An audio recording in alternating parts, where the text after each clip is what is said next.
சத்குருபியோ நமஹ. நமக்கு தெரிஞ்சு 3 உலகங்கள் பிரதானமா இருக்கு.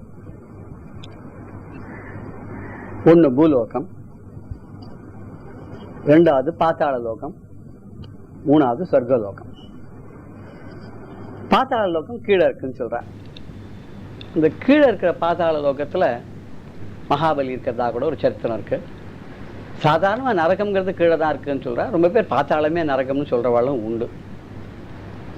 சொர்க்கம், சொர்க்கம்ங்கிறது எங்கேயோ மேல இருக்குங்கிற, பாத்தாளம் கீழே இருக்குங்கிற யாரும் பார்த்தது இல்லை.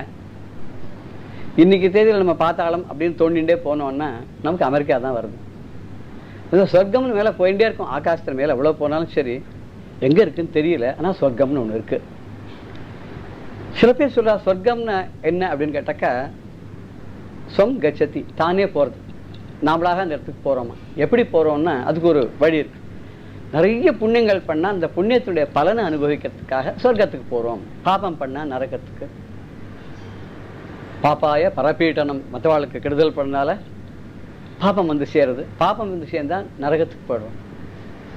புண்ணியம் மற்றவாளுக்கு நல்லது பண்ணதுனால புண்ணியம் கிடைக்கிறது. அந்த புண்ணியத்தினால சொர்க்கத்துக்கு போய் சேரும். ஆனால் சொர்க்கத்தில் கூட லிமிட்டட் பீரியட் தான், பர்மனெண்ட்டாலாம் இருக்க முடியாது.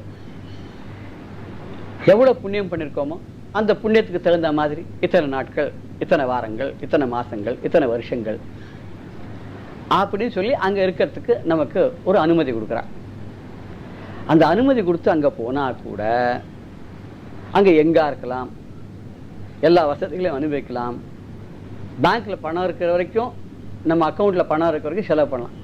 பணம்லாம் தீர்ந்து போயிடுத்துன்னா அவ்வளோதான், பழையபடியே வர வேண்டியதுதான். அது மாதிரி நம்ம செஞ்ச புண்ணியங்கள்லாம் தீர்ந்து போயிடுத்துன்னு சொன்னால் மறுபடியும் இந்த பூலோகத்துக்கே வரணும். ஆனால் இந்த பூலோகத்துக்கு என்ன பேர் அப்படின்னு கேட்டால் மர்த்திய லோகம், மனுஷலோகம், மனுஷாடைய உலகம், மனிதர்கள் வாழக்கூடிய உலகம். எப்படி இவரெல்லாம் கர்மஜர்கள்னு பேர். இந்த மனுஷாலாம் தான் செய்த வினை பயனாலே இந்த பூலோகத்தை பிறந்தவர்கள். தான் செய்த பாப புண்ணியத்துக்கு ஏற்ற மாதிரி பிரம்மாவானவன் நம்முடைய தலையில விதிச்சு எழுதி இந்த பூலோகத்துல போய் இந்த பிறவியை நீ எடுக்கணும், இத்தனை வருஷங்கள் இதுல இருக்கணும் அப்படின்னு சொல்லி நம்மள அனுப்புறான். இதை நம்ம பார்க்கிறோம், ஆத்மா அப்படின்னு சொல்றோம். இந்த ஆத்மா வந்து இந்த பூமியில பறக்கிறது, பலவிதமான உடல்கள் எடுக்கிறது அப்படின்னு சொல்றோம். ஆத்மா அழிவில்லாத நமக்கு தெரியும். பாப புண்ணியத்துக்கு ஏற்ற பலன்களை அனுபவிக்கிறதுக்காக இந்த பூலோகத்துல தான் கர்ம பூமி. தேவலோகத்துக்கு போனா சரி, யாரா இருந்தாலும் சரி, எந்த பாவ புண்ணியத்துக்கு பலன் அனுபவிக்கணும் இந்த பூலோகத்துக்கு தான் வந்தாகணும், வேற வழியே கிடையாது. இப்ப இந்த பூலோகத்திலேருந்து மறுபடியும் சொர்க்கத்துக்கோ நரகத்துக்கோ போயிட்டு மறுபடியும் பூமிக்கு வந்து இப்படியே பிறந்து பிறந்து இரவாமல் இருக்கிறதுக்கு என்ன பண்ணணும்னா அதுக்கு சில மார்க்கங்கள் கொடுத்துருக்கா. இந்த வாழ்க்கைங்கிறது ஒரு பிரயாணம். இந்த ஜீவாத்மாவானது இப்படி வச்சுக்கலாமே, ஜீவாத்மா பரமாத்மான்னு 2 இருக்கு அப்படின்னு நம்ம சொல்றோம். ஜீவாத்மா தான் பரமாத்மா, பரமாத்மா தான் ஜீவாத்மா அப்படின்னு சில பேர் சொல்றா. இல்ல இந்த ஜீவாத்மா பரமாத்மாலேருந்து வந்து திருப்பி போய் அங்க சேர்ந்துடும் அப்படிங்கிறா. இப்படி 3 விதமான சித்தாந்தங்கள் இருக்கு. நமக்கு அதை பத்தி விசாரமா வேண்டாம். ஒரு பிரயாணம்னு எடுத்துக்கும் போது நமக்கு பூலோகத்திலே பார்க்கும்போது தரை மார்க்கமாக பிரயாணம், தண்ணீர் மார்க்கமாக பிரயாணம், ஆகாச மார்க்கமாக பிரயாணம், அப்படி ஒரு விதமான பிரயாணங்கள் பண்ணும்போது அதுக்கு ஒரு வாகனங்கள் வேண்டியிருக்கு. ஆகாச மார்க்கமாக போகும்போது விமானம், தண்ணீர் மார்க்கமாக போகும்போது கப்பல், போட்டு, சின்ன ஓடம், இதெல்லாம் இருக்கு. பரிசல், இப்படி நல்லதாக வச்சுட்டு இருக்கோம்.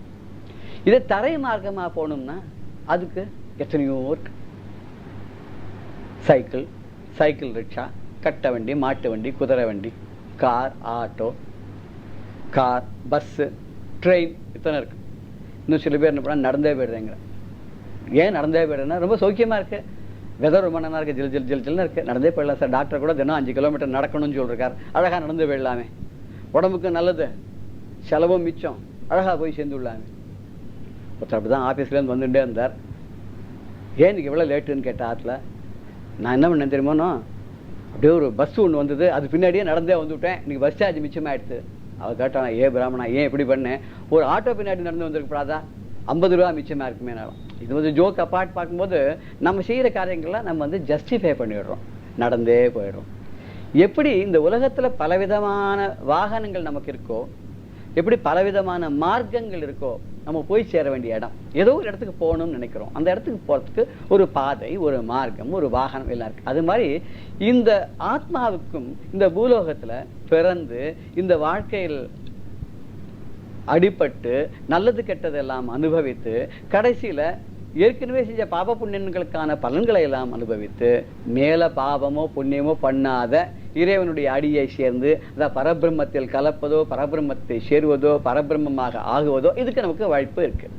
நாம் என்ன பண்றோம்? அதை விட்டுட்டு இந்த சஞ்சித்த பாபத்தெல்லாம் தீர்க்கறதுக்கு பதிலாக ஆர்ஜித்த பாபங்கள் வேற சேர்த்துட்டு புதுசா பாபங்கள்லாம் பண்ணிட்டு அதுக்கு வேற லோலோன்னு அனுபவிச்சு கஷ்டப்பட்டு திண்டாடி புனரப்பி ஜனனம், புனரப்பி மரணம், இதை நம்ம பார்த்துட்டே இருக்கோம். இதை தான் ஆச்சாரியாலும் சொல்லி ரொம்ப வருத்தப்பட்டுக்கிறார். இப்படி வரும்போது இந்த பூலோகத்துல எத்தனையோ பிரயாணங்கள் நம்ம செய்யறோம். இந்த ஆத்மாவானது, அந்த பிரம்மமானது நம்ம உடலுக்குள்ள இருக்கு. ஆனா பிரம்மம் எப்ப சுத்தமாகும்? ஒரு நல்ல நவரத்ன கல் இருக்கு, இது சாதாரண ஒரு அழகா ஒரு டப்பால போட்டு உள்ள பூட்டி வச்சிருந்தோம்னு சொன்னா அது பளபளப்பெல்லாம் ரொம்ப அழகா இருக்கும், அதுக்கு எதுவுமே தேவையில்லை, கல்மஷம் இல்லாத நன்னா இருக்கும். இதே கழுத்துல ஒரு பதக்கத்துல போட்டு கழுத்தை விட்டு கழட்டாத இருந்தோம்னா வெளியில போற தூசி, உடம்பு இருக்க அழுக்கெல்லாம் பட்டு பட்டு அது கொஞ்சம் மாசுபடுறது. இப்போ மாசடைஞ்ச போது அதை என்ன பண்றோம்? அதை வாஷ் பண்றோம், சோப்பு போடுறோம், சீக்காய போடுறோம், எதையோ போட்டு வாஷ் பண்ணி அதை அழகு பண்ணிக்கிறோம். இதே ஒரு தவறு எங்கேயோ விழுந்துடுது, 4 நாளா தேடினா கிடைக்கல, ஒரு குப்பையில போய் விழுந்து கிடக்கு, ஒரு 10 நாள் கழிச்சு எடுக்கும்போது குப்பையால சூழப்பட்டு மாசுபட்டு இருக்கு. இப்ப இந்த கல்மஷங்கள்லாம் நீக்கிவிட்டோம்னு சொன்னா அது பழையபடி நவரத்தனம் ஆயிடும், அது நல்ல ரத்தன கல்ல ஆயிடும். அப்ப என்ன பண்றோம்? அதுக்கு சாணம் தீட்டுறதோ, அந்த பதக்கத்துக்கு வேண்டிய பாலிஷிங் பண்றதெல்லாம் பண்றோம், பண்ணி பழைய நிலைமைக்கு இதை கொண்டு வரோம் இல்லையா? ஸோ அதுக்கு ஒரு வழிகள் இருக்கு. இப்ப இந்த பூலோகத்துல இந்த ஆத்மாவை பிரயாணம் பண்றதுன்னு நம்ம பார்த்தோம். என்ன பிரயாணம் பண்றது? பிறந்த நாள்லேருந்து இந்த வாழ்க்கை முடியும் நாள் வரை பிரயாணம் செய்து கடைசியில் அல்டிமேட்லா போய் அந்த பரபிரம்மத்தை கலக்கிறதுக்காக சில வழிமுறைகள்லாம் வச்சிருக்கா. ஞான மார்க்கம், தியான மார்க்கம், யோக மார்க்கம், கர்ம மார்க்கம், எத்தனையோ இருக்கு. இதுல ஒன்னொன்னுத்துக்கும் பார்க்கும்போது ரொம்ப சுலபமான மார்க்கம் எது அப்படின்னு சொன்னாக்க பக்தி மார்க்கம்னு பெரியவாள்லாம் வச்சிருக்காங்க. கலியுகத்துல பக்தி மார்க்கம் ரொம்ப ரொம்ப சிறந்தது, ரொம்ப அதி சுலபமானது அப்படின்னு வச்சிருக்கா. அந்த பக்தி மார்க்கம், உடம்பு இருக்கு நமக்கு, எத்தனையோ விதமான உடம்பெல்லாம் நம்ம எடுத்தாச்சு. திருவாதூரா சொல்ற மாதிரி, சிவபுராணத்தை சொல்ற மாதிரி எத்தனையோ பிறவிகள் எடுத்தாச்சு. அளவற்ற பிறவிகள் எடுத்து எடுத்து இழைத்து இனிமே பிறவியே இல்லை. அந்த பிரம்மா கூட சலிச்சு போயாச்சு, பெத்த தாய் கூட சலிச்சு போயாச்சு. அந்த அளவுக்கு நாம பிறவி மேல பிறவி மேல பிறவி மேல பல பிறவிகள் எடுத்து எடுத்து எடுத்து எடுத்து அழிஞ்சு இன்னைக்கு ஒண்ணுமில்லாத நிலைக்கு நம்ம வந்துட்டோம். அப்படி எத்தனை பிறவைகள் இருந்தாலும் கடைசியில் இந்த பக்தி மார்க்கத்தை நுழைஞ்சிட்டோம்னா, நாம சங்கீர்த்தனம் பண்ணிட்டோம்னு சொன்னா அந்த நாம சங்கீர்த்தனத்தோட வைபவத்தினால, அந்த மகிமையினால நம்ம பரமாத்மா அடைஞ்சுள்ளான்னு ஒரு சித்தாந்தங்கள் இருக்கு. நான் பெரியவாள்லாம் சொல்லுவா, காலக்ஷேபோ நகர்த்தவியா க்ஷீணமாயு க்ஷணே காலக்ஷேபம் பண்ணாதேன், காலத்தை க்ஷேபம் பண்ணாதே, நேரத்தை வீணாக்காதே, பொழுதை வீணாக்காதே. நான் வைஷ்ணவ சம்பிரதாயத்தில் என்ன சொல்லுவான்னா, காலக்ஷேபம் அப்படின்னா காலத்தை நல்லபடியாக போக்குதல். சுவாமி எங்க எழுறேர் அப்படின்னு கேட்டா, இன்னைக்கு ஒரு உபன்யாசம் நடக்கிறது, ஒரு காலக்ஷேபம் நடக்கிறது, அதுக்கு போயிட்டு இருக்கேன்பா. அங்க காலக்ஷேபம் நடக்குதுன்னா பக்தி வசமாக பக்தி பரமான ஒரு நிகழ்ச்சி நடந்திருக்கு. அங்க ஒரு யாரோ பெரிய ஒரு உபன்யாசம் பண்ணிட்டு இருக்காரு, சத்விஷயங்கள் சொல்லிருக்காரு, ராமாயணம் சொல்றாரு, பாகவதம் சொல்றாரு, பகவத்கீதை சொல்றாரு, உபனிஷத்தங்கள் சொல்றாரு, இது மாதிரி நடக்கிறது, அதுக்கு நான் போறேன், அந்த காலக்ஷேபத்துக்கு போறேன்னா என்னுடைய நேரத்தை நல்லபடியாக கழிப்பதற்காக நான் போய்கொண்டிருக்கிறேன் அப்படின்னு தான் அவர் அங்க சொல்றாரு. அப்படி காலக்ஷேபோ நகர்த்தவியான வீணாக பொழுதை கழிக்க கூடாது. ஏன் அப்படின்னா, காலக்ஷேபோ நகர்த்தவியா க்ஷீணமாயு க்ஷணே க்ஷணே. இந்த ஆயுஸ் இருக்கே, இந்த பிறவி இருக்கே, இந்த பூலோகத்தில் அவதாரம் பண்ணி வந்திருக்கோமே, இறங்கி வந்திருக்கோமே, நாம இந்த வயது போய்கொண்டிருக்க, ஆண்டொன்று போனால் வயதொன்று போகும் சொன்ன மாதிரி, இந்த உயிருக்கு, இந்த ஆத்மாவுக்கு இந்த உடல் சேர்ந்த நாள் இருந்து காலத்தை வீணாக பொழுது போக்கினோம் என்றால் கர்த்தவியா காலக்ஷேபோ ந கர்த்தவியா க்ஷீணமாயு. இந்த ஆயுளானது ரொம்ப க்ஷீணிச்சு போயிட்டு இருக்கு, தினம் தினம் குறைஞ்சுட்டே வந்திருக்கு. க்ஷணே க்ஷணே, நிமிஷத்துக்கு நிமிஷம், க்ஷணத்துக்கு க்ஷணம் குறைஞ்சிட்டே வருது. யமஸ்ய கருணா நாஸ்தி கர்த்தவியம் ஹரிகீர்த்தனம். யமனுக்கு கருணையே கிடையாது. அவன் வந்தான்னு இன்னும் அழிச்சுன்னு போயிடுவான், வாங்க போகலாம், 10 நிமிஷம் பர்மிஷன்லாம் கிடையாது, நாளைக்கு வர என்ன கிடையாது, நாளான்னைக்கு வர என்ன கிடையாது. அவனை ஏமாற்றவே முடியாது. அவன் என்ன பண்ணான் தெரியுமோ, ஒரு பெரிய சிற்பி அவன். ஆனால் அவனுக்கு ஏதோ ஒரு ஆசை வந்துடுது, இந்த பூலோகத்தை விட்டு போகக்கூடாதுன்னு. அவனுக்கு எப்படியோ தெரிஞ்சு போச்சு. எப்படின்னா, தனக்கு முடிவு காலம் வந்துடுச்சுன்னு. ஒரு நாள் யமதூதாலாம் வந்து வாங்க போகலான்னு அவன் சொன்னான், எனக்கு ஒரு வாரம் டைம் கொடுங்க, 1 வாரம் கழிச்சு வரேன்னு விட்டான். ஏன்னா இவனுக்கு அந்த யமதூத்தால் ஒரு மாதிரி தெரிஞ்சு போச்சு. பெரிய சிற்பியோன பெரிய ஞானஸ்தன், அவன் பக்திமான் வேற. இருந்தாலும் இது ஒரு போராத காலத்தினால ஒரு ஆசை, ஒரு துர்பிக்ஷையான ஒரு ஆசை இந்த லோகத்தில் இருக்கணும்னு சொல்லிட்டு இவெல்லாம் சொன்னா ஒரு வாரம் கழிச்சு வந்தா. அப்போ திருப்பி வரமாட்டேன், இன்னொரு வாரம் கழிச்சு வாங்க. இப்படியே வந்து அவன் ரொம்ப அழுத்துப்படுத்து நேர போய் யமதர்மராஜா சொல்லிட்டான். அந்த மாதிரி ஏமாத்திட்டே இருக்கான், ஆனால் அவன்கிட்ட நெருங்க முடியல, அவன்கிட்ட ஒரு சக்தி இருக்கு, அவனை நீரே போய் பார்த்துக்கணும். உடனே யமன் பார்த்தார். சரி நானே போறேன்னு வந்தார். அவன் சொன்னான் யமன் கிட்டவன், இங்கே கரெக்டாக ஒரு நாள் குறிச்சுன்னு வாங்க, சும்மா திடீர்னு வந்து வான்னா எப்படி? ஒரு நாள் குறித்து டைம் சொல்லி டயத்துக்கு பிரகாரம் தர்மராஜாவிலே தர்மத்தை பரிபாலனை பண்ண வேண்டாம் சொல்லிட்டு வாங்குவாங்க. யமன் சொன்னான், இன்னொரு 10 நாள் கழிச்சு இந்த கிழமை இந்த தேதி இத்தனை மணிக்கு நான் வருவேன், நீ ரெடியாக இருக்கணும், வந்து நான் அழைச்சின்னு போயிடுவேன். சரின்னுட்டான் இந்த சிற்பி. உடனே என்ன பண்ணா, அந்த ஒரு வாரத்துக்குள்ள தன்னை மாதிரியே 7 ரூபங்கள் பண்ணான். மனுஷன் எப்படி இருக்கணும் அதே மாதிரி தத்ரூபம் மனுஷன் மாதிரி தன்னை மாதிரியே ஒரு 7 பண்ணினான். அந்த 7க்கும் நடுவில் போய் உட்காந்துட்டான். யார் வந்தாலும் கண்டுபிடிக்க முடியாது. நேர யமதர்மராஜா வந்தான். வந்துட்டு பார்த்தா 8 பேர் இருக்கா. அந்த 8 பேர்ல யாரு உண்மையான அந்த சிற்பின்னு இவனுக்கே ஒரு நிமிஷம் இதுவாயிடுச்சு. இருந்தாலும் பார்த்தான், நம்ம வந்து எந்த தப்பும் பண்ணப்படாது, தப்பு பண்ணாத இவன் எப்படியா ஆயிடுச்சுன்னு பண்ணணுன்றதுக்காக ஒரு குயித்தியான உண்மை. மனுஷனுக்கு எப்பவுமே ஒரு அகம்பாவம் மமக்காரம் அகங்காரம்லாம் உண்டு இல்லையா? ஒரு ஸ்தோத்திரம் பண்ணப்பட அடாடாடாடா இந்த 8 பார்த்தாலும் தத்ரூபமா இருக்கே, எவ்வளோ அழகா இருக்கு, இதுல யாரு உண்மையானவன் யாரு சிலைன்னு தெரியாது. இவ்வளவு அழகான சிற்பங்கள்லாம் இந்த பூலோகத்துல பண்றதுக்கு மயன மிஞ்சிற மாதிரி யாரு இருக்கான்னு தெரியலையே. ஆஹாஹா, அப்படி ஒருத்தர் இருந்தானா நிச்சயமா பாராட்டுக்குரியவர் தான். எனக்கு கூட இது தெரியலையே, யார் பண்ணாலும் தெரியல, நிச்சயமா அவளை நான் மனமகிழ்ந்து பாராட்டுறேன் அப்படின்னு சொன்ன உடனே, அவளுக்கு தக்க பரிசும் கொடுக்கறதுக்கு நான் தயாரா இருக்கேன்னு சொன்ன உடனே இந்த சிற்பிக்கு உடனே ஈகோ வந்துருச்சு. நான் தான் இதெல்லாம் பண்ணதான் நான் தான் இருந்தானா. உடனே வாங்க வாங்க போகலாம், அதை கண்டுபிடிக்கிறதுக்காக தான் நான் சொன்னேன், சிரமம் இல்லாத ஆயிடுச்சுன்னு போனதுக்காக தான் சொன்னேன். வகையா மாட்டின்ட்டு அவன் வாயில நுணலும் தன் வாயால் கடும் உடனே அழிச்சுன்னு போயிட்டான். அதனால யமனுக்கு கருணையே கிடையாது, ஏதோ ஒரு வழியை பண்ணி நம்மளை அழிச்சுன்னு போயிடுவான். யமஸ்ய கருணா நாஸ்தி. அதனால இப்பவே ஹரிகீர்த்தனை பண்ணுனா, பக்தி பண்ணி பக்தியால அடையணும் அப்படின்னா. இந்த பக்தி பண்ணினா தான் உலகத்துல எதுவுமே நடக்கும், பக்தி இல்லைன்னா பிரயோஜனமே இல்லை. இந்த பக்தி பண்றதுனால திரிகரணமும் சுத்தியாருது அப்படின்னு சொல்றேன். மனசு வாக்கு காயம் 3 சுத்தியாருது. மனசால யாருக்கும் கெடுதல் பண்ண மாட்டோம், வாக்கால யாருக்கும் கெடுதல் பண்ண மாட்டோம். அதனால காயத்தால் இந்த உடம்பத்தினால யாரையும் நம்ம காயப்படுத்த மாட்டோம். எப்பவும் நல்ல சிந்தனைகள் நல்ல சொற்கள் நல்ல செயல்களாவே இருக்கும். அதனால நம்ம இந்த பக்தியினால நமக்கு எப்பவுமே நல்லதே கிடைக்கும்.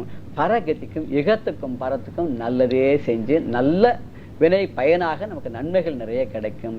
இன்னும் சொல்லி இருக்கா, பார்த்தாலே கெடுதல் வந்துடுமா, அந்த நயனத்தினோட பார்வையினாலே கெடுதல் பண்ணுவாளாம். இப்பதான் ஒருத்தர் என்ன பண்ணுவாராம், எங்கேயாவது வந்து எதையாவது பார்த்து விட்டானா நன்னா இருக்கலாம் அழிஞ்சு போயிடுமா. இதுக்காக ஃப்ரெண்ட்ஸ் சர்க்கிள் அவன் என்ன பண்ணுவாராம், இவர் அவாய்ட் பண்ணிவிடுவாளாம். ஒரு தடவை ஒருத்தன் என்ன பண்ணான், சேலஞ்ச் பண்ணான், நான் பார்க்குறேன் இவன் என்னதான் பண்றான் பார்க்கணும், இவன் பார்த்தாதான் அழிஞ்சு போயிடுது, அதெல்லாம் சும்மா, அதெல்லாம் ஒன்றும் கிடையவே கிடையாது, அப்படிலாம் ஒன்றுமே கிடையாது, யாராலும் எதுவும் பண்ண முடியாது, பார்வையாவது ஒரு பொருள் அழிக்கிறதா அது என்ன, அதெல்லாம் சும்மா சார், அதெல்லாம் ஒன்றும் கிடையாது, நீங்கள் பாருங்கோ. அப்படி என்ன பண்ணா, கிராமத்தில் வயல்லாம் இருந்தது. ஒரு நாள் இவர் ஆக்சிடென்ட் போயிட்டான். ஆக்சிடென்ட் போய் சாப்பாடுலாம் பண்ணி வச்சு, இவரோட வயலில் ஒரு சின்ன ப்ராப்ளம் என்ன அப்படின்னு கேட்டாக்கா, நிறைய களைகள்லாம் முளைச்சிருந்தது. பயிர்களோடு சேர்ந்து புல்லுக்கும் அங்கே பொசியுமாம்னு சொன்னாலே அது மாதிரி புல்கள் களைகள்லாம் நிறைய வேண்டாததெல்லாம் நிறைய வளர்ந்துடுச்சு. ஏன்னா கொஞ்ச நாளாக போய் பார்க்கல போல் இருக்கு.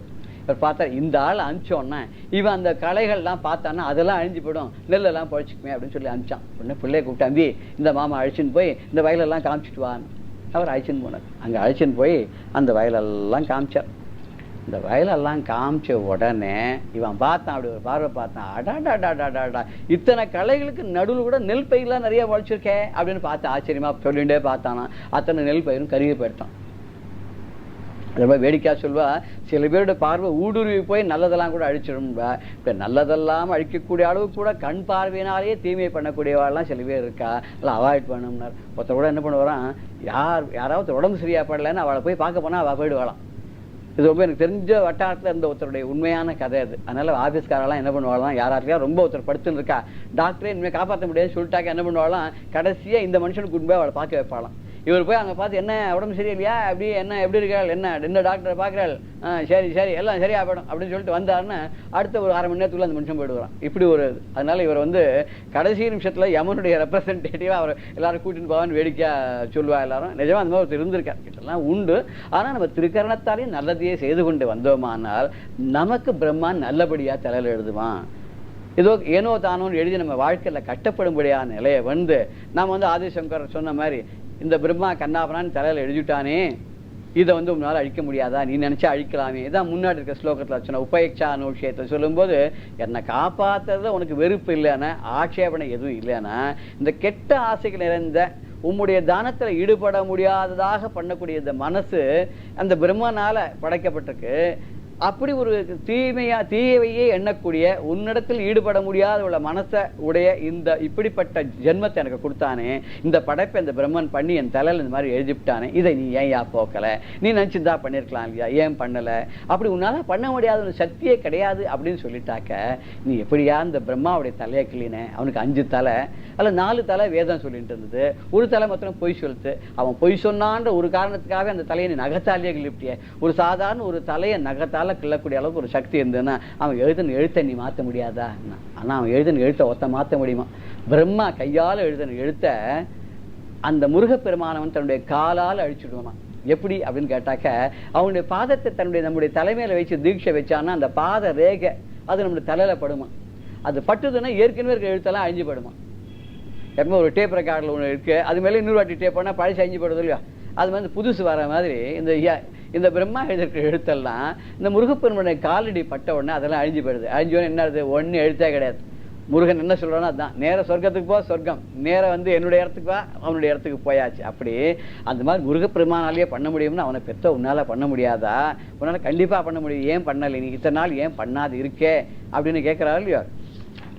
அதுதான் சொல்லும்போது அந்த பிரம்மா வந்து தலையில என்ன எழுதியிருக்கானோ அதை உன்னால ரொம்ப சுலபமாக அழிக்க முடியுமே. ஆனா முடியாது. ஏன்னா என்னுடைய பிறந்த பயன் இருக்கே, என் வினை பயன் இருக்கே, அந்த வினைகள்லாம் இப்படி இருக்கிறதுனால என்ன பண்ண முடியும், இதுக்கும் மீறி என்னை நீ காப்பாத்துற, நீ பரமேஸ்வரா நீ எனக்கு நல்லதுதான் பண்ணிட்டு இருக்க அப்படின்னு சிவபுராணத்துல திருவாதூரார் மாணிக்க வாசகர் சொல்லும்போது, பிறந்த பிறப்பருக்கும் எங்கள் பெருமான் நிறங்களோர் 5 விண்ணோர்கள் ஏத்த மறைந்திருந்தாய் எம்பெருமான் வல்விலையேன் தன்னை மறைந்திட மூடிய மாய இருளை அறம் பாவம் எனும் அரும் கயிற்றால் கட்டி புறத்தோல் போட்டு எங்கும் புழு அழுக்கு மூடி மலம் சோறும் 9 வாயிற்குடிலை மலங்க புலனனைந்தும் வஞ்சனை செய்ய விலங்கு மனத்தால் விமலா உனக்கு கலந்த அன்பாகி கசிந்து உள்வுருகும் நலந்தான் இல்லாத சிறியேற்கு நல்கி நிலந்தன் மேல் வந்தருளி நீழ்கழல்கள் காட்டி நாயிற்கடையாய் கிடந்த அடியேற்கு தாயிற் சிறந்த தயாவான தத்துவனே. தாயிற் சிறந்த தயாவான தத்துவனேன், அம்மாவை காட்டிலும் சிறந்தவனா இருக்கக்கூடியவனே, பால் நினைந்து விட்டும் தாயினும் சாலப்பருந்து அப்படின்னு சொல்ற மாதிரி அம்மாவை காட்டிலும் பரிவு நிறைந்தவனாக இருக்கிறான் அவன். நாயிற் கடையாய் கிடந்த அடியேற்கு தாயிற் சிறந்த தயாவான தத்துவனே. நாயிலும் கேவலமாக வாழ்ந்த எனக்கு நீ என்ன பண்ண, நிலந்தன் மேல் வந்தருளி நீள்கழல்கள் காட்டி நாயிற் கடையாய் கிடந்த அடியேற்கு தாயிற் சிறந்த தயாவான தத்துவனேன்னர். நாய் மாதிரி லோகத்தை தெரிஞ்சுட்டு இருந்தேன், நீ வந்து உன்னுடைய பாதார விந்தங்களை காட்டி என்னை கடை தீச்சு நாய், அம்மாவை காட்டிலும் என்கிட்ட ரொம்ப அன்பு காட்டி பண்ணியே எனக்கு இந்த பிரம்மா எழுதி வச்ச பிரகாரம் நான் என்ன பண்ணேன் தெரியுமோ, பிறந்த பிறப்பருக்கும் எங்கள் பெருமானே, நான் இந்த பிறந்து இனி பிறவாமல் என்னை செய்து எனக்கு மோட்ச சாம்ராஜ்யத்தை கொடுக்கக்கூடிய பெருமானே, நிறங்கள் ஓர் 5 நிறங்களுடைய 5 முகங்களை கொண்டவனே, விண்ணோர்கள் ஏற்ற மறைந்திருந்தாய் எம்பெருமான் என தேவர்களால் கூட காண முடியாதவனாக இருக்கிற பிரம்மாவாலையும் விஷ்ணுவாலையும் கூட தேடி காண முடியாத அடிமுடிகளை உடையவனாக இருந்தாய், மறைந்திருந்தாய் என் பெருமானே. பல் வினையன் தன்னை இந்த நிறைய பாபங்கள் பண்ணியிருக்கேன், வினை பயனால என்னை என்ன பண்ணினான் தெரியுமா அந்த பிரம்மா, மறைந்திட மூடிய மாய அருள், என்னை மறைச்சி என்னுடைய எண்ணங்களை மறைச்சி என் புத்தியை மறைச்சி இந்த மாய இருளாலே என்னை மறைத்து என் புத்தியையும் மனதையும் மறைத்து கட்டி அறம் பாவம் எனும் அருங்கயிற்றால் கட்டின செய்த பாவம் புண்ணியம் இதை கயரா வச்சு என்னை கட்டி இந்த ஆத்மாவை புறத்தோல் போத்து மேல ஒரு தோலை போத்தி உள்ளுக்குள்ள எலும்பு சதை இதெல்லாம் வச்சு 9 வாயிற்குடிலை 9 நவத்வாரங்களை உடைய இந்த நவத்வாரே புரேன்னு சொல்லுவேன், இந்த உடம்புல 9 துவாரங்களோட கூடிய இந்த குடிலை இந்த உடலை எனக்கு செய்து இந்த வீட்டினை செய்து மலங்க புலனனைத்தும் வஞ்சனை செய்ய, நான் மலங்க முழிக்க திருன்னு என்ன பண்ணுன்னு தெரியாத அலையும்படியாக என்னுடைய மனமானது என்னை வஞ்சித்து என்னுடைய புலன்களை எல்லாம் தன் வழியே படுத்தி ஐம்புலன்களாலே நான் தீயவைகளை செய்து தீய செயல்களை மனதா வாச்சா கர்மனா கெடுதலையே பண்ணிட்டு உழன்று விலங்கு மனத்தால் இந்த மிருகம் மாதிரி திரியினேனே, நல்லது பண்ணாத மிருகமா திரிஞ்சேனே, இப்படிப்பட்ட நான் விமலா உனக்கு கலந்த அன்பாகி கசிந்து உள்குருகும் தலம் நலம் தான் இல்லாத சிறியன். இந்த மனத்தில் இருக்கே வஞ்சனையான மனம் இருக்கே, இதனால விமலா விமலனே கல்மஷமில்லாத உன்னை நினைச்சு கசிந்து உருகி உன்னிடம் அன்பு செலுத்தி உன்னிடம் பக்தி பண்ணி அதனால் உருகி அப்படி ஒரு நல்லதெல்லாம் செய்யக்கூடிய உன்னை பக்தியால் பணியக்கூடிய உன்னையே நினைந்து உருகக்கூடிய உன்னையே சேவிக்கக்கூடிய சதா சர்வகாலம் உன்னுடைய சிந்தனையோடு இருக்கக்கூடிய அந்த ஒரு நல்ல நிலை இல்லாத இந்த சிறியேன் நீ என்ன பண்ண தெரியுமா, என்ன காப்பாற்றணும்னு நீ அழகா எனக்கு அருள் பண்ணினாய்.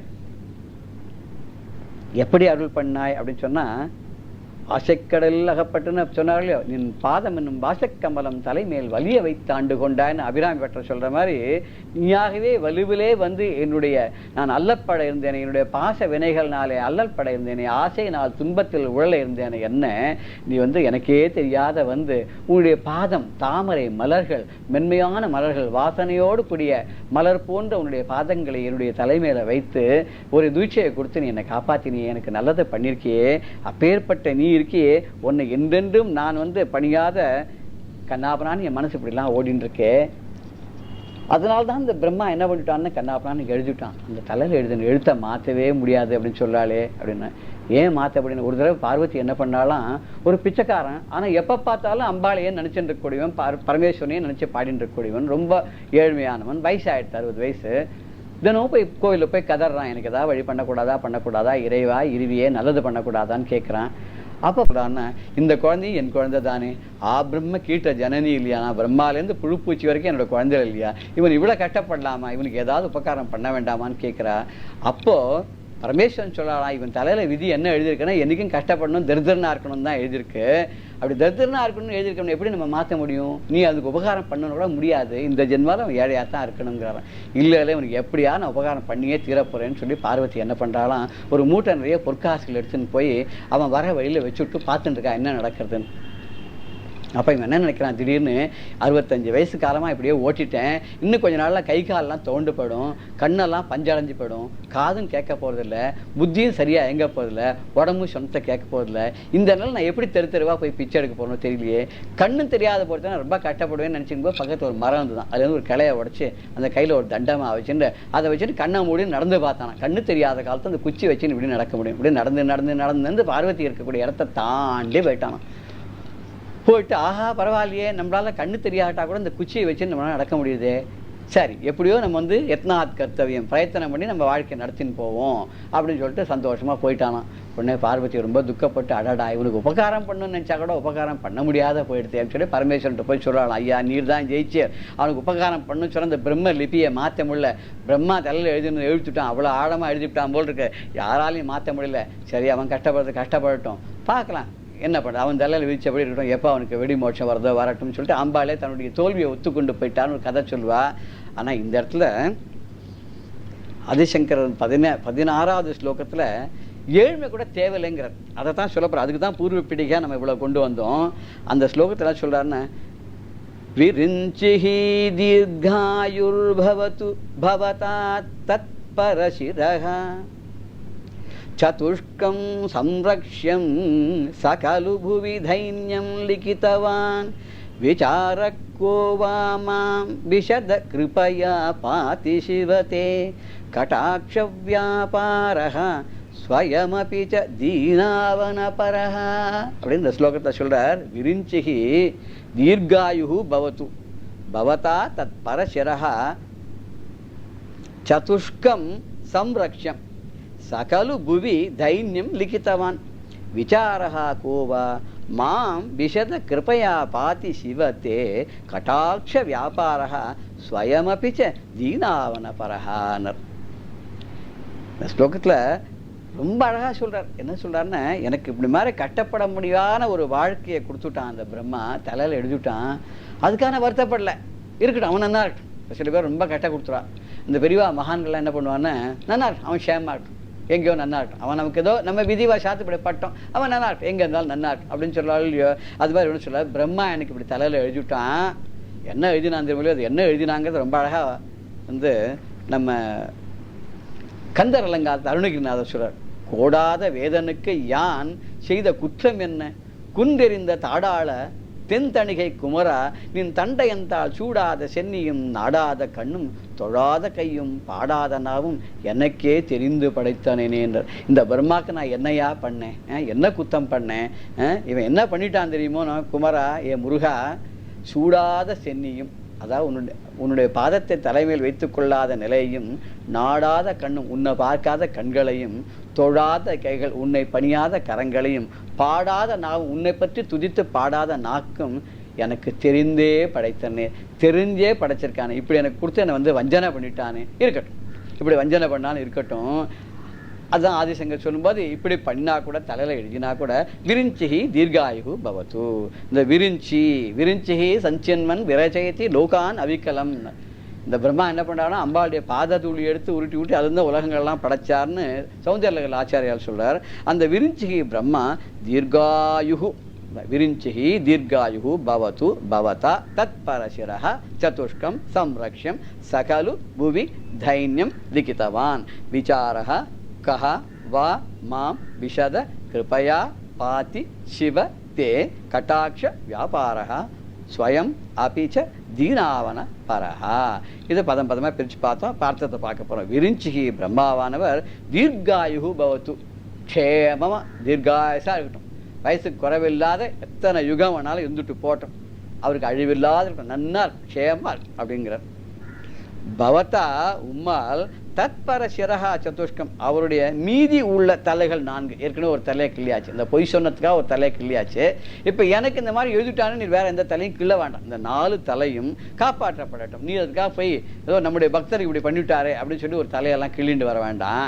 அந்த மிச்சம் 4 தலையும் சந்தோஷமாக நன்னா இருக்கட்டும், அவரும் சௌக்கியமாக இருக்கட்டும், கோட்டானு கோட்டி வருஷத்துக்கு நன்னா இருந்துட்டு போட்டோம். ஏன் அப்படின்னு கேட்டால், சகலு புவி தைன்யம் லிக்கித்தவான், சகலு அவர் தானே புவி இந்த பூலோகத்தில் என்னுடைய தலையில் தைன்யம் லிக்கித்தவான், ஏழ்மை எழுதி விட்டார், பிச்சைக்காரனா திண்டாடணும் கட்டப்படணும் அப்படின்னு அவர் தானே இந்த தலையில் எழுதி விட்டார்.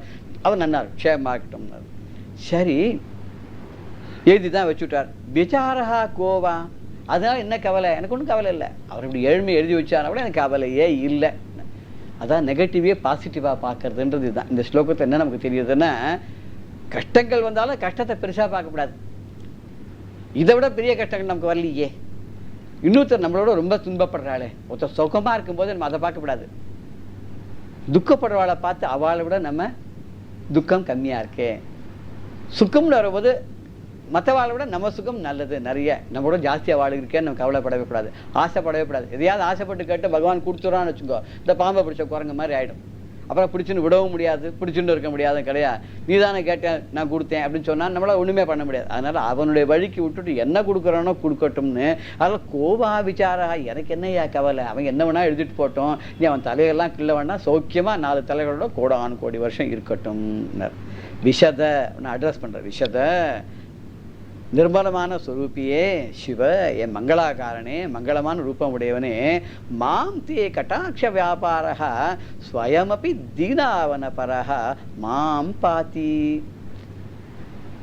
என்ன மாம் என்னை, தே உன்னுடைய கட்டாட்ச வியாபாரம், உன்னுடைய கடைக்கண் பார்வை இருக்கே, அந்த கட்டாட்சம் இருக்கு பாருங்க, அதுவே என்ன பண்ணுறது தெரியுமோ, ஸ்வயமபி தானாவே யாரும் சொல்லாத, நீ வந்து எதுவும் பண்ண வேண்டாம், உன்னுடைய கட்டாட்சமானது என்ன தானாகவே தீனாவன பரஹ எளியவர்களை காப்பாற்றுவதில் ஆவலுடையதாக மாம் பார்த்து என்னை காப்பாற்றுறது. பகவானே வர வேண்டாமா, கோவிந்தான்னு கூப்பிட்டு அவன் நாமம் காப்பாற்றுறது இல்லையா திரௌபதியை, அதே மாதிரி தான் அம்பரீஷனுக்கு அவன் மேலே எந்த தப்பும் இல்லை, பகவானே சும்மா இருந்தாவுடைய பகவத் பக்தாளுடைய ஆயுதங்கள் சும்மா விடாதான். இந்த சுதர்சன பூஜையில் இருந்தது கிடுகிடுன்னு கிளம்பிடுத்து, துர்வாசரை துரத்தின்னு போயிடுத்து, கடைசியில் அவன் காலையே வந்து விழும்படியே ஆச்சு இல்லையோ. அது மாதிரி தான் வந்து பகவானோட கட்டாட்சம் இருக்க, கட்டாட்ச வீக்ஷணம், இந்த பார்வை இருக்கு இல்லையா, பக்தால கஷ்டப்படவே விடாதான். அவன் அங்கேருந்து மாட்டு மேலே ஏறிண்டு பார்வதியோட சேர்ந்து அங்கேருந்து நந்திகேஸ்வரோட வரணுங்கிற அவசியமே இல்லையா. அங்கேருந்து ஒரு பார்வை பார்த்தான்னா போதும். அந்த பார்வையினுடைய விசேஷத்தினாலேயே நம்மளுடைய துக்கங்கள்லாம் நீங்கி போயிடும். அப்படி துக்கங்கள்லாம் நீங்கி போயிடும்னா அதுக்கு தான் பகவான் என்ன பண்ணிருக்கான், நமக்கு ரொம்ப அழகான புத்தியை கொடுத்துருக்கான். என்ன பண்ணணும், எத்தனை கஷ்டத்திலையும் எந்த மாயை வலையிலையும் சிக்காமல், வலையில சிக்கப்படாது, வலையில சிக்கினா வெளில வர முடியாது. இந்த மாய வலையில சிக்கிட்டோம்னு சொன்னா வெளியில வரவே முடியாது. எத்தனையோ வலைகள் நம்ம பார்க்குறோம். வேடன் ஒரு வலையை போடுறான், அந்த வலைக்குள்ள இருக்க மிருகங்கள்லாம் விழுது, பறவைகள்லாம் விழுது இல்லையா. மீன் வலை போடுறான் செம்படவன், அதுக்குள்ள என்ன விழுது, மீன் தான் விழுது. ஆனால் ஒரு வேலையில் வந்து தப்பாக இருக்கும். அதை ஒருத்தர் சொல்லுவார், எதுவாக இருக்க வேண்டுமோ அது அதுவாக இருப்பதில்லை, அது அதனுடைய பிழை இல்லைன்னு ஒருத்தர். அதை பட்டிமன்றம்லாம் நம்ம கேட்குற மாதிரி ஒருத்தர் ரொம்ப அழகாக சொல்லுவோம். அது என்னன்னாக்கா கொசு வலையான். இந்த கொசு வலைன்னு பேர், ஆனால் அதுக்குள்ளே கொசு இல்லை. இந்த கொசு வலைக்குள்ளே யாருக்குன்னா மனுஷன் தான் இருக்கான். அது ஒரு புதுமையாக அதை சொல்லுவார், ரொம்ப ரசிக்கும்படியாக இருக்கும். அது மாதிரி நம்ம வலையில் மாட்டிக்கப்படாது. வலையில் மாட்டிக்காததுக்கு தான் புத்தியை பகவான் கொடுத்துருக்கான். விதியையும் விதித்து என்னை விதித்திட்ட மதியையும் விதித்து அம்மதி மாயையில் பதிய வைத்த பசுபதி நின் அருட்கதியை எப்படி கண்டுகளிப்பதுங்கிறார். என்ன பண்ணேன், எனக்கு விதியை விதிச்ச தாய்மானவர் சொல்கிறாத, விதின்னு ஒன்று விதிச்ச, இப்படி தான் நடக்கணும்னு எழுதி வச்சுட்டான் பிரம்மா. அந்த விதியை விதித்தான். என்னை விதித்து இட்ட மதியையும் விதித்து, இதுக்கு மேலே ஒரு புத்தியும் கொடுத்துருக்கேன். விதியை மதியால் வெல்லாம் பெரியவாள்லாம் சொல்லலையா, அப்படி மதியையும் கொடுத்துருக்கேன். என்ன பண்ணணும், மதியை வச்சு என்ன பண்ணணும்னா இதுலேருந்து எப்படி வெளியில் வருது, இனிமே பாவம் பண்ணக்கூடாது, இனிமே புண்ணியம் பண்ணக்கூடாது, ஏற்கனவே பண்ண பாவ புண்ணியங்களுக்கு அனுபவிச்சிடணும், எல்லாத்தையும் தட்டி பையை உதறிட்டு போயிடணும், பையையும் கையையும் உதறிட்டு நேராக மோட்ச சாம்ராஜ்யத்துக்கு நம்ம போயிடணும் அப்படின்றதுக்காக இது அழகாக சொல்கிறார். அப்படி மதியை கொடுத்து வைத்த அந்த பசுபதி உன்னோட அருள்கதியை எப்படி கண்டுபிடிக்கிறது, எப்படி கண்டு கழிக்கிறது, நான் ரொம்ப அருமையாக எனக்காக நீ பண்ணியிருக்க. இந்த பண்ணிருக்கிறத பார்த்தாக்க ரொம்ப ஒரு ஆச்சரியமான விஷயமா இருக்கு. எனக்கு புத்தியை கொடுத்த அந்த புத்தியினால மாயையிலேருந்து தெளிந்து வெளியில வருவதற்காக இப்படி அழகா நீ பண்ணிருக்க. இது இன்னொருத்தர் பாட்டு சொல்ற, காணாத கண்களோடு கேளாத இரு செவிகளையும் பேணாத இரு கரங்களையும் போந்தாத கால்களையும் வீணான பேச்சுடனே விழலான வாழ்வினையும் நாணாமல் தந்தன்னே நான்முகனும் படைத்தானே. இந்த பிரம்மா எனக்கு அநியாயமா உன்னை காணாத கண்கள், உன்னுடைய புகழை கேளாத காதுகள், உன்னை பேணாத தொழாத கரங்கள், உன் கோவிலுக்கு செல்லாத கால்கள், வீணான பேச்சு நேரத்தை விழலாக பிரயோஜனம் இல்லாத போக்கக்கூடிய வாழ்க்கை, இத்தனையும் கொடுத்தான். நாணாமல் தன்னை வெக்கப்படாத கொடுத்தான். என்ன, அவனும் வெக்கப்படல, நானும் வெக்கப்படல. இப்படி இருக்கேன்னு வெக்கப்படலை. நம்ம என்ன பண்ண, கோவிலுக்கு போகிறதில்ல, பாட்டு பாடுறதில்லை, பகவானை தொழறதில்லை, நாமும் சொல்கிறதில்லை, அப்புறம் பார்த்துக்கலாம், நாளைக்கு பார்த்துக்கலாங்கிறோம். கண்ணாப்பனான்னு பொழுதை போக்குறோம். எதுலையோ வேண்டாத விஷயங்கள்லாம் மனசை செலுத்தி புத்தியை செலுத்தி உடம்பை செலுத்தி அதனால வம்ப விலைக்கு வாங்கிட்டு திண்டாடுறோமே தவிர இதுக்காக நம்ம வருத்தப்படுறதில்லை, வெக்கப்படுறதே இல்லை. ஏன் வெக்கப்படுறதில்லை, அப்படிதான் அப்படிதான் சார் உலகத்தில் அப்படிதான் எல்லாத்தையும் ஜஸ்டிஃபை பண்ணிடுறோம். இப்படி ஜஸ்டிஃபை பண்ணுற மாதிரியான நிலையில் நம்ம வாழ்ந்துன்னு உட்கார்ந்துட்டு இருக்கோம். ஆனால் இவர் சொல்கிறார், வள்ளலார் சொல்லும்போது, வீணே பொழுது கழிக்கின்ற நானும் விரை மலர்த்தால் காணேன், கண்டாரையும் காண்கின்றேன், உற்றும் காணற்கு அன்பு பூணேன், தபமும் புரியேன் அறமும் புரிகின்றேன், நானேன் விலங்கு இடியானே எனும் கடையேனே நாயினேனே அப்படிங்கிறார். நொந்துக்கிறார். நான் இந்த மாதிரிலாம் பண்ணியிருக்கேன், பிரம்மா வேற எப்படி எழுத முடியும், உன்னை நான் குத்தம் சொல்லி பிரயோஜனமே இல்லை, நீ அதை அழிக்க மாட்டியான்னு கேட்கறதுக்கு பம்பே இல்லை. இத்தனைக்கு மீறி இன்னைக்கு அருள் பண்ற, உன்னுடைய கட்டாட்சத்தை பண்ற, எந்த ஜென்மத்தில் பண்ண புண்ணியமோ இல்லை உனக்கு என் மேல இருக்கக்கூடிய கருணையோ, இவன் எப்படி இருந்தாலும் காப்பாற்றணும், நம்ம பிள்ளையாச்சே அப்படின்னு சொல்லிட்டு, குழந்தைகள் வந்து என்ன தப்பு பண்ணாலும் அம்மா அதை ரட்சிக்கிறாளோ இல்லையோ, அதை பாதுகாத்து போற்றி கொண்டு வராளோ இல்லையோ, அது மாதிரி நீ எனக்கு பண்ற. நான் என்ன பண்ண தெரியுமோ, அயோக்கியத்தனமான வீணே பொழுது கழிக்கின்ற நான் உன் விரை மலர்த்தாள் காணேன்.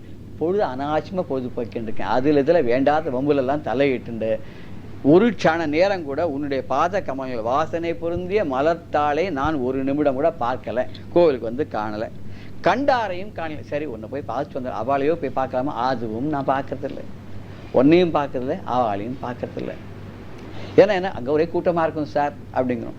இன்னொரு நாளைக்கு பார்த்துக்கலாம் சார், விழா காலத்தை போனால் பார்க்க முடியாது, கூட்டம் போனால். மற்ற நாளில் போனால் விழா காலத்தை போனாலும் சார் நல்லா இருக்கும் பார்க்கறதுக்கு, மற்ற நாள் நல்லா இருக்கும், எதையோ ஒன்று சொல்லி போகிறதே இல்லை, வாய்ப்பே நமக்கு கிடைக்கிறதில்ல. அப்படிதான் திருப்பதிக்கு போகிறோம்னு சொல்லலாம், செவ்வாய்க்கிழமை புதன்கிழமை போகிறதா கூட்டம் இருக்காது. நம்ம இப்போ பார்த்தா செவ்வாய்க்கிழமை புதன்கிழமை தான் அங்கே கூட்டம் நிறைய இருக்கும். சரி டிக்கெட் வாங்கிட்டு போனால் சீக்கிரம் பார்த்துக்கலாம்னா அங்கே தான் கூட்டம் இருக்குது, தர்ம தரிசனம் சீக்கிரம் பார்க்கலாம் போல் இருக்கு இப்போல்லாம். அது மாதிரி நான் உன்னுடைய விரையை மலர்த்தால் காணேன், கண்டாரையும் காண்கிறேன். இதை பார்த்தாலே அவளையா பார்க்குறேனா, அவளையா தரிசனம் பண்ணேனா, அவளோட விசாரம் பண்ணுறேனா, தத்துவ விசாரம் பண்ணுறேனா, உன்னை பற்றி பேசுகிறேன்னா அதுவும் கிடையாது. சரி, உற்றும் காணற்கு அன்பு பூனேன். சரி, உன்னை பார்க்கறதுக்கு வேண்டாம், உங்ககிட்ட பக்தி பண்ணுறது அதுவாக பண்ணலாமா, அதுவும் இல்லை. இருந்த இடத்துலையா பக்தி பண்ணலாமா, ஒரு நாமம் சொல்லலாமா, நினச்சிக்கலாமா, ஒரு பூ போடலாமா, படத்துக்கு ஒரு தண்ணி ஊற்றி அபிஷேகம் பண்ணலாமா, ஒரு நைவேத்தியம் சின்னதாக பண்ணலாம், ஒன்றும் கிடையாது, எதுவுமே பண்ணலை. சரி, தவமும் புரியன். இதுதான் தவம். என்ன தவம்? தவங்கிறது எப்போ நினச்சி ஏதோ ஒரு நவ விதமான பக்தியில் எது பண்ணாலும் தவம் தான். தவம் நிலையாக அவனை நிறுத்தி அவன்பால் மனதை செலுத்தி புத்தியை செலுத்தி உடம்பை அவனுக்கு சேவை செய்வதற்காக ஒரு அவயவங்களும் அவனுடைய பணியை செய்வதற்காக அவனுக்காக ஏதோ ஒரு பணியை செய்வதற்காக நாட்டம் கொண்டு இருப்பது தான் இது தவம். இதுவும் புரியேன். ஆறாமும் புரியேன். ஏதாவது தர்மம் பண்ணுறேன்னா அதுவும் கிடையாது. தவிச்சு வாய்க்கிறா, தண்ணி கொடுக்குறேன்னா, ஏதோ 2 ஜந்துக்களுக்கு சாப்பாடு கொடுக்குறேன்னா, ஒரு ஏழைக்கு சாப்பாடு கொடுக்குறேன்னா, யாருக்காவது உபகாரம் பண்ணுறேன்னா ஒன்றுங்க தர்மமும் கிடையாது. சரி, இதெல்லாம் ஒன்றும் பண்ணலன்னு விலங்கு இழியன்னு மிருகம் மாதிரி தெரியுங்க. எல்லாம் மிருகம் மாதிரிங்கிறான். ஏன்னா யாரை பார்த்தாலும் அப்படி தான் சொல்கிறா, மிருகம் மாதிரி தான் சொல்கிறா. மனுஷனே பாருங்கள், யாராவது மனுஷன் சொல்கிறதே கிடையாது. மனுஷனே சொல்கிறது. மனுஷனை கொஞ்சம் கூட சொல்லி சொல்கிறா, இவனை பார்த்து இவன் சிங்கம் மாதிரி இருக்காங்கிறான், புலி மாதிரி சேர்றாங்கிறான், இவன் மாடா உழைக்கிறான் அப்படிங்கிறான், குழந்தைய கண்குட்டி அப்படின்னு தான் கொஞ்சம் சிங்கக்குட்டின்னு தான் கொண்டான். யாரும் வந்து மனுஷனேன்னு கொஞ்சம் இல்லை. மனுஷனுக்கு தரமாக எதுவும் இருந்தால் தானே, சொல்லிக்கிற மாதிரி இருந்தால் தானே. சொல்லிக்கிறாப்புல ஒன்றுமே இல்லை, சொல்லிக்கிற மாதிரி ஒன்றும் இல்லாதனால என்ன பண்ணோன்னா ஏதோ மிருகங்களுடைய பேரை சொல்லி நம்ம சந்தோஷமாக அதை சிங்கக்குட்டி, ஆனைக்குட்டி, பூனைக்குட்டின்னு சொல்லி நம்ம கொஞ்சம் கிடக்கும். விலங்கிழியனர் நானே, நான் வெக்கப்படுறதே இல்லை, என்றும் கடையேன், நான் என்னைக்கு சிறிவன ஏழ்மையாக தரங்கட்டவனாக தான் இருக்கேன். ஆனால் இதை தான் சொல்லும்போது அபிராமி இந்த அதில் பரமென்று உனையடைந்தேன் தமியேனு உன் பக்தருக்குள் தரமென்று இவனென்று தள்ளத்தகாதுன்ட்டார். நான் இத்தனை அக்கிரமனா பண்ணியிருக்கேன், தப்பு தண்டெல்லாம் பண்ணியிருக்கேன், ஆனால் இப்போ ரியலைஸ் பண்ணிவிட்டேன். இப்போ அதுலேருந்து நான் வெளியில் வரணும்னு நான் பார்க்குறேன். எனக்கு உன்னுடைய கட்டாட்சம் அருள் வேணும். அதனால் நீ வந்து இவன் பிரயோஜனம் இல்லை, இவன் ஏற்கனவே அயோக்கியத்தை நிறையா பண்ணவன், இவனுக்கு தகுதியே கிடையாது, இவனுக்கு உபகாரமே பண்ணக்கூடாது, இவன் பக்கம் நம்ம திரும்பி கூட பார்க்கப்படாதுன்னு சொல்லி பரமன்று உன்னை நான் அடைந்து நீ தான் பரம்பொருள், நீ தான் என்னை காப்பாற்றுவேன் வந்துட்டேன். ஆனால் தமியன் இந்த ஏழை எளியவன் உன் பக்தருக்குள் தரமுறை, உன்னுடைய அடியாருக்குள்ளே இவன் சேர்க்கவே படாது, இந்த கூட்டத்துக்கே லாயக்கு இல்லைன்னு சொல்லி இவன் வந்து தள்ளத்தகாது அப்படின்னார். நீ அவனை தள்ளி விடக்கூடாது, நீ தள்ளாமல் என்னை சேர்த்துக்கொள்ள வேண்டும் சொல்கிறார்கள். அப்படி அந்த பரமேஸ்வரன் நம்ம அடைக்கலாம் புகுந்துட்டோம்னு சொன்னாக்க நீ தான் என்னை காப்பாற்றணும். ஆதிசங்கரமாக உன்னோட கண் பார்வையை என்னை காப்பாற்றுறது. நான் வந்து ஒன்றும் பிரம்மா இப்படி பண்ணுறதுக்காக நான் வருத்தப்படவே இல்லை அப்படின்னு சொல்கிறாலும் அது மாதிரி இமயவர் தம்மையும் எம்மையும் முன்னம் அமைய வகுத்தவன் ஆதிபுராங்கிற மூலவர் திருமூல சொல்லும்போது இமயவத்தான தேவர்களையும் எம்மையும் இந்த நரர்களையும் முன்னம் அமைய வகுத்தவன், இவவா இப்படி தான் இருக்கணும்னு வகுத்தவன் யாருன்னா ஆதி புராதனன். இது கூட பிரம்மா பண்ணதா சொல்ல, பரமேஸ்வரன் தான் பிரம்மா பண்ணுதா சொல்றார். சமயங்கள் ஆறும் தன் தாளினை நாட, சமயங்கள் ஆறு சமயங்கள் ஆதிசங்கர் பண்ணாரு. அதை தான் சொல்லும்போது 6 சமயங்கள் என்னென்ன அப்படின்னு சொல்லும்போது 6 சமயங்கள் உண்டென்று கொண்டாடிய எல்லாம் இவ தான், அம்பாள் தான். ஆனால் 6 சமயங்கள் வேற வேற வச்சிருக்கா. கொண்டு சேர்க்கறது ஆகாஷாத் பதித்தம் தோயம் யதா கச்சித் சாகரம் சர்வதேவ நமஸ்காரா கேசவம் பிரதிகத்தன்னு சொன்ன மாதிரி எல்லா சமயங்களும் ஒரே பரம்பொருள்கிட்ட தான் போய் சேர்த்து கொண்டு போய் சேர்க்கறது தான். அது என்னென்னா கௌமாரம், சாக்தம், காணாபத்தியம், வைஷ்ணவம், சைவம், இது மாதிரி சொல்கிறோமோ இல்லையா, சௌரம், இந்த மாதிரி சொல்லும்போது ஒன்று பிள்ளையாரை பற்றி ஒன்று, முருகனை பற்றி, முருகனையே தெய்வமாக கொண்டாடுறது, விஷ்ணுவை, பரமேஸ்வரனை, சூரியனை, அம்பாளை சொல்லும்போது 6 சமயங்கள் இருக்கு இல்லையா, 6 விதமான சமய நெறிகள். இதெல்லாம் தன் தாளினை நாடு அமைய அங்கு உழல்கின்ற ஆதிபுரான். எந்த சமயத்தை எடுத்திருந்தாலும் எல்லாமே எந்த விதமான மதமானாலும் அவனுடைய பாதத்துக்கு கொண்டு சேர்க்கக்கூடிய அளவுக்கு இருக்கக்கூடிய ஆதி புராதன் இருக்கானே, அவனை நினச்சிட்டோன்னா அவனுடைய கண் பார்வையானது என்றென்றும் நமக்கு நல்லதையே தான் தெரியும், நல்லதை தான் கொடுக்கும். அப்படி மங்கள சொரூபன்.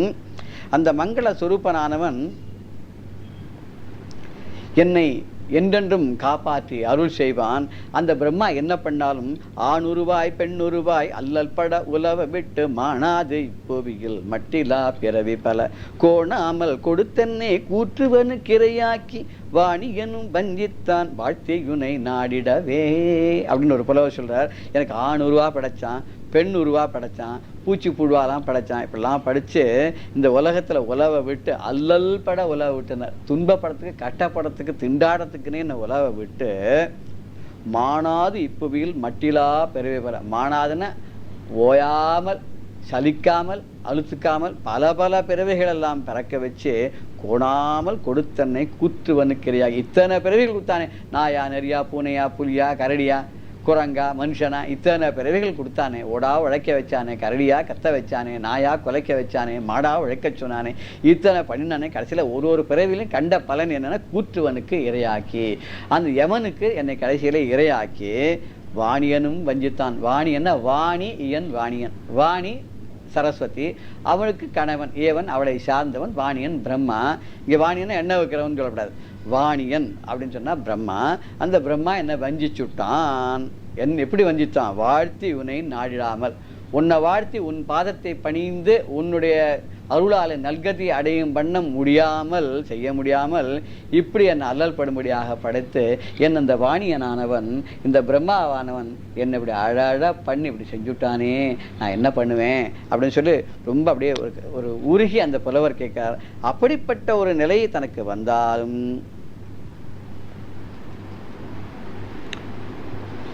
எனக்கு நீ இருக்கும்போது கவலை இல்லை. வேழனொடு வேலனும் வேதனும் வணங்கிடும் ஊழி முதல்வா, நின் உணர்வுடன் அருள் சேர வாழி நீ எனக்கூறி வில்லத்தே நீ உரைய ஏழையாயினுமே எங்கனமாவது. நான் ஏழையாவே ஆக மாட்டேனே. தீன பந்து நீ ஏழை எளியவர் பக்கம் உடைய கட்டாட்சத்தினால் நீ உன்னுடைய அருளை பண்ணும்போது நாங்களாம் ஓஹோன்னு வசந்து பெறோன்னு. உன்னை வேழனொடு வேலனும், வேழன்ன கணபதி, வேலன்ன முருகன், வேதன்ன பிரம்மா, இவெல்லாம் வணங்கிடும் ஊழி முதல்வா. இத்தனெல்லாம் வணங்கக்கூடியவர் நீ. ஊழி முதல்வா பழைய காலத்தில் பரமேஸ்வரன் ஒருத்தர் தான் இருக்கார் மிச்சமா. அப்படி நின் உணர்வுடன் அருள் சேர, என்னைக்கு உன்னை நினைத்து உன்னுடைய உணர்வு என் மனதில் இருக்கக்கூடிய நிலையில் எனக்கு அருள் சேர்ந்து வாழி நீ எனக்கூறி உள்ளத்தே நீ உரே. நீ நன்னாரு க்ஷேமமாறு, உன் பக்கம் நான் இருக்கேன், நான் இருக்கிற வரைக்கும் எந்த கட்டமும் இல்லைன்னு சொல்லி நீ என்னை வாழ்த்து கூறி என் அருகிலே நீ இருக்கும்போது ஏழையாய் யானுமே எங்கனமாவது. நான் எப்படி ஏழை ஆயிடுவேன்? நீ என்னுடைய உள்ள பரமேஸ்வரனான நீ என்னுடைய மனதுக்குள்ள உறைந்து எனக்கு அருள் பண்ணி எனக்கு வாழ்த்து கூறி என்றென்றும் என்னுடன் நீ உள்ளே இருந்து என்னுடைய துன்பங்களை எல்லாம் நீக்கி எனக்கு மேலான கதியை கொடுத்து உள்ளுக்குள்ள உள்ளம் பெருங்கோவில் ஊனுடம் ஆலயமாம் என்று சொல்லி என்னுடைய உள்ளத்தை ஆலயமாக கொண்டு நீ ஜீவன் சிவலிங்கமாக நீயே ஜீவனாகும், நீயே சிவலிங்கமாகவும் உள்ளே ஆகி நீ உறைந்து என்னை என்றென்றும் வாழ்த்து கொண்டிருக்கும் போது நான் இங்கே ஏழையாடுது? நான் ஏழையே ஆக மாட்டேனே. நான் ஏழையே இல்லாமல் என்றென்றும் பணக்காரனாக செல்வங்களோட திருச்செல்வங்களோட உன் அருள் செல்வத்தோடு என்றென்றும் இருப்பேன் என்று இந்த இடத்துல அவர் கூறுகிறார். திருநாவுக்கரசருடைய பாடல் கூட கிட்டத்தட்ட அதே லைன்ல இருக்கிறத நம்ம பார்த்துட்டு இன்றைய நிகழ்ச்சியை நம்ம நிறைவு பண்ணலாம். அல்லல் என் செய்யும் அருவினை என் செய்யும் தொல்லை பல்வினை தொந்தம் தான் என் செய்யும் தில்லை மாநகர சித்தம்பலனார்க்கு எல்லை இலாதோர் அடிமை பூண்டனர்க்கே. எல்லை இலாதோர் அடிமை பூண்டேனுக்கே தில்லை மாநகர் சித்தம்பலனார்க்கு. தில்லையிலே சிதம்பரத்தில் இருக்கக்கூடிய சிதம்பரத்திலே வாசம் செய்யக்கூடிய, சிதம்பரத்தில் நடமாடக்கூடிய சித்தம்பலனாருக்கு, அந்த நடராஜ பெருமானுக்கு எல்லையில்லாத அடிமை பூண்டவனுக்கு என்றென்றும் உனக்கு அடிமை, உனக்கே நாம் ஆட்செய்வோம், மற்ற இனம் காமங்கள் மாற்றையில் ஒரு இம்பாவாய் ஆண்டாள் சொன்ன மாதிரி என்றென்றும் அவனுக்கே அடிமை. யாமார்க்கும் குடியல்லோம் நமனை அஞ்சோம் சொன்ன மாதிரி யாருக்கும் அடிமை இல்லை, எவனையும் அஞ்ச மாட்டோம். என்றென்றைக்கும் இந்த பரமேஸ்வரனுக்கே நான் அடிமையாக இருப்பேன், அவன் தொண்டையை செய்வேன் சொல்றவாளுக்கு அல்லல் என் செய்யும்? கட்டங்கள் என்ன செய்யும்? தொந்தரவு எதுவாக செய்யணும்னா வினை சொல்லும். பாவங்கள் தான் என்னென்ன செஞ்ச முடியும்? வினைப்பங்கள் என்ன பண்ண முடியும்? எதுக்கு நான் கவலைப்பட முடியாது. என்னன்னைக்கு உனக்கு அடிமை பூண்டு உனக்கே தொண்டாற்றி கொண்டிருப்பேன். அப்படி உனக்கே தொண்டாற்றி கொண்டிருக்கக்கூடிய என்னை எந்த வினையும் என்னை தொடாது, என்னிடம் எந்த விதமான கஷ்டங்களையும் தொல்லைகளையும் கொடுக்காது. தொல்லை வல்வினை தொந்தம் தான் என் செய்யும். எதுவுமே எனக்கு தொந்தரவு பண்ணவே பண்ணாது. நான் என்னென்னைக்கும் உன்னுடைய அருளாலே என்றென்றும் உன் அருளை நினைந்து வழிபட்டு என்னுடைய பாவங்களை வினைகளை எல்லாம் தீர்த்து கொண்டு என்றென்னும் சௌக்கியமாக பரம சௌக்கியமாக நான் இருந்து கொண்டிருப்பேன். என்ன உன்னுடைய கட்டாட்சமானது என்னுடைய இருக்கு. அந்த பிரம்மன் என்னதான் இருந்தாலும் அவன் ஏதோ எழுதிட்டான், ஆனால் உனக்கு என்னை காப்பாற்றல ஆசை இருக்குது, காப்பாற்றணும் தான். ஆனால் நீ என்ன பண்ணுறேன்னா இந்த பிரம்மா விட்டு சிவன் 3 பேராக நீங்கள் இருந்துட்டு 3 வேலையை பண்ணுறது. அது ஒருத்தருடைய வேலையில் இன்னொருத்தர் குறுக்கிடப்படாதுன்னு சொல்லி அந்த பிரம்மா என்ன எழுதினாலும் அதில் தலையிடப்படாதுன்னு நீ விட்டுருக்க. ஆனால் அந்த பிரம்மா எழுதின லிபியினால் எனக்கு என்ன கஷ்டம் வந்தாலும் நீ பார்த்துட்டு இருப்பியோ? உலகத்துக்கெல்லாம் பிதாவானவர் ஜெகத பித்தரவு வந்தேன்னு சொல்ற மாதிரி நீ வந்து தந்தையாக இருக்கிறதுனால இந்த உன்னுடைய பிள்ளையான என்னுடைய கட்டங்கள் நீ பொறுக்க மாட்டே. அதனால என்ன பண்றன்னா, பிரம்மாக்கே தெரியாது உன்னுடைய கடைக்கண் பார்வையினால் உன்னுடைய கட்டங்கள்லாம் நீ தீர்த்து விடுகிறாய். ஆனால் நீ சக்தி இல்லைன்னு சொல்ல முடியாது. ஏன்னா பிரம்மாவோட தலையே நீ கிள்ளிட்டே இல்லையா? அதனால இப்போ வந்து பிரம்மா வந்து இப்படியே நன்னா இருக்கட்டும். ஏன்னா இந்த மாதிரி ஏழையா படைச்சது கூட ஒரு விதத்துக்கு நல்லது தான் அப்படின்னு இந்த ஸ்லோகத்தை சொல்றார். ஏழ்மையை அந்த பிரம்மா எனக்கு கொடுத்ததும் ஒரு விதத்துக்கு நல்லது தான். அப்படி அவன் பண்ணலைன்னு சொன்னாக்க தீன ரட்சகன் தீனபந்துன்னு சொல்லக்கூடிய நீ என் பாலுடைய கருணா கட்டாட்சத்தை பார்க்க மாட்டே இல்லையா? அப்படி நிர்மல ரூபமானவனே, மங்கள வடிவானவரே, என்ன உடைய கடைக்கண் பார்வை அப்படிங்கிற செயல் எளியாரை காப்பதில் ஆவல் உடையதாக இருக்கிறது அல்லவா? அது என்னை காப்பாற்றுகிறதில்ல. அதனால நான் அந்த பிரம்மா என்னை ஏழையா படைச்சதுக்காக நான் வருத்தப்படலை, ரொம்ப சந்தோஷப்படுறேன். அதனால அந்த பிரம்மா இன்னைக்கு சௌக்கியமா இருக்கட்டும், அவர் தலையெல்லாம் நீ கிள்ள வேண்டாம் சொல்லக்கூடிய இந்த ஸ்லோகத்துல விரிஞ்சிஹி தீர்காயு பவத்து பவதா தத் பரசிரஹ சதுஷ்கம் சம்ரக்ஷ்யம் சகலு புவி தைன்யம் லிখিতவான் விசாரஹ கோவா மாம் விஷத கிருபயா பாதி சிவதே கடாட்ச வியாபாரஹ ஸ்வமபிச்ச தீனாவனப்பரஹ அப்படி சொல்லி இந்த 16வது ஸ்லோகத்தில் என்றென்றும் அந்த பிரம்மாவானவன் நன்றாக சௌக்கியமாக இருக்கட்டும், உன்னுடைய கருணா கடாட்சமானது என்னை என்றென்றும் காப்பாற்றும் சொல்லி இந்த ஸ்லோகத்தை சொல்றார். பகவானுடைய கருணா கட்டாட்சம் பார்வை இருந்தாலே போரும். அந்த பார்வையை நம்முடைய துக்கங்களை எல்லாம் விலக்கி என்றென்றும் க்ஷேமத்தை நல்கும் என்று சொல்லக்கூடிய இந்த ஸ்லோகத்தை இன்று நினைவில் வைத்துக்கொண்டு இன்றைய நிகழ்ச்சியை நம்ம முடிவு செய்கிறோம். சத்குருப்யோ நம.